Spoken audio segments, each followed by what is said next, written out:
আপনার ফোনের কিন্তু হোয়াটসঅ্যাপের স্টোরেজ ফুল হয়ে গিয়েছে। এ কারণেই কিন্তু আপনাকে প্রত্যেকদিন নোটিফিকেশন দিচ্ছে গুগল থেকে যে আপনার স্টোরেজ ফুল হয়ে গিয়েছে, স্টোরেজ কমাইতে হবে। তো আমি আজ সেটি আপনাদের দেখাবো যে কিভাবে আপনারা হোয়াটসঅ্যাপের স্টোরেজ কমাবেন বা হোয়াটসঅ্যাপ আপনার ফোনের যে স্টোরেজটুকু দখল করে আছে সেটা আপনারা কিভাবে কমাবেন।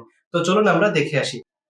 প্রথমে আপনারা চলে যাবেন আপনাদের মোবাইল থেকে হোয়াটসঅ্যাপে চলে যাবেন। হোয়াটসঅ্যাপে আসার পর এই যে উপর থেকে এই যে 3 ডট মেনু আছে, এই 3 ডট মেনুতে ক্লিক করবেন।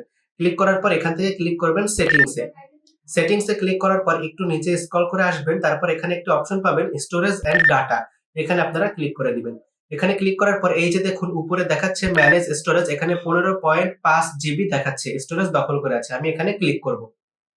ক্লিক করার পর এখানে কিন্তু একটি লোডিং হবে যে আপনার কতটুকু স্টোরেজ তারা দখল করেছে সেটি কিন্তু একটু লোড হবে, একটু 1-2 মিনিট টাইম লাগতে পারে। এই যে দেখুন আমার এখানে চলে এসেছে যে 15 জিবি হোয়াটসঅ্যাপ আমার ফোন থেকে দখল করে আছে।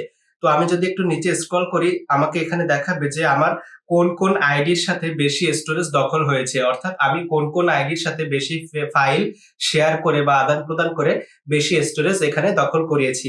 তো দেখুন আমার এখানে প্রথম কন্ট্যাক্টেই রয়েছে 9.1 জিবি, অর্থাৎ এই কন্ট্যাক্টের সাথে 9.1 জিবি আমি স্টোরেজ আদান প্রদান করেছি বা ফাইল আদান প্রদান করার কারণে 9.1 জিবি এখানে দখল হয়ে আছে। তো আমি এটা কিভাবে এখন কমাবো?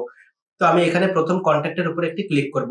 ক্লিক করলে ওই কন্ট্যাক্টের সাথে আমি যত ফাইল আদান প্রদান করেছি সব আমার সামনে কিন্তু চলে আসলো।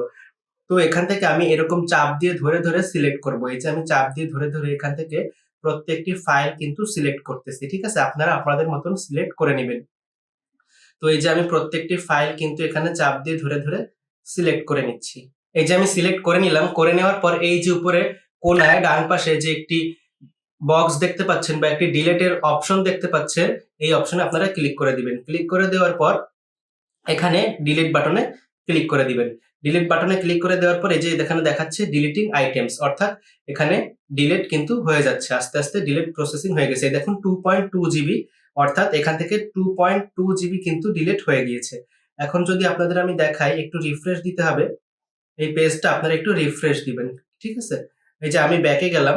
ব্যাকে যাওয়ার পর আবার এই ম্যানেজ স্টোরেজে ঢুকবো। ম্যানেজ স্টোরেজে ঢোকার পর কিন্তু এই যে দেখুন উপর থেকে আমাকে দেখাচ্ছে আগে ছিল 15 জিবি, এখন চলে এসেছে 13 জিবি। অর্থাৎ 2 জিবি কিন্তু আমি কমিয়ে ফেলেছি। এই যে দেখুন আমার প্রথম কনট্যাক্ট, এই যে প্রথম কনট্যাক্টে এখানে আগে ছিল 9.1 জিবি, এখন আছে কিন্তু 6.8 জিবি। ঠিক আছে? অর্থাৎ 2 জিবি কিন্তু আমি কমিয়ে ফেলেছি এখান থেকে। তো আমি চাইলে কিন্তু নিচ থেকে আরো কমাতে পারি। তো বেশি আমি দেখাচ্ছি না কারণ ভিডিওটি বড় হয়ে যেতে পারে এ কারণে। তো আপনারাও কিন্তু এভাবে আপনাদের হোয়াটসঅ্যাপ থেকে যে কনট্যাক্টে বেশি স্টোরেজ দখল করে আছে সেখান থেকে কিন্তু আপনারা এই স্টোরেজ এভাবে কিন্তু কমিয়ে ফেলতে পারেন। ঠিক আছে? তো এটাই ছিল আজকের ভিডিও। দেখা হবে পরবর্তী ভিডিওতে। যদি ভিডিওটি ভালো লেগে থাকে তাহলে লাইক দিবেন এবং চ্যানেলটি সাবস্ক্রাইব করবেন এবং কমেন্টে জানাবেন যে আপনাদের কোনো উপকারে এসেছে কিনা বা আপনারা এভাবে স্টোরেজ কমাতে পেরেছেন কিনা। এটা কিন্তু খুবই দরকার আপনার ফোনের জন্য। এভাবে যদি আপনি স্টোরেজ কমান আপনার ফোনে তাহলে কিন্তু আপনার ফোনটা আগের থেকে ভালো পারফর্ম করবে এবং ভালো স্মুথলি আপনারা রান করতে পারবেন ফোনটি। দেখা হচ্ছে পরবর্তী যেকোনো ভিডিওতে। আল্লাহ হাফেজ।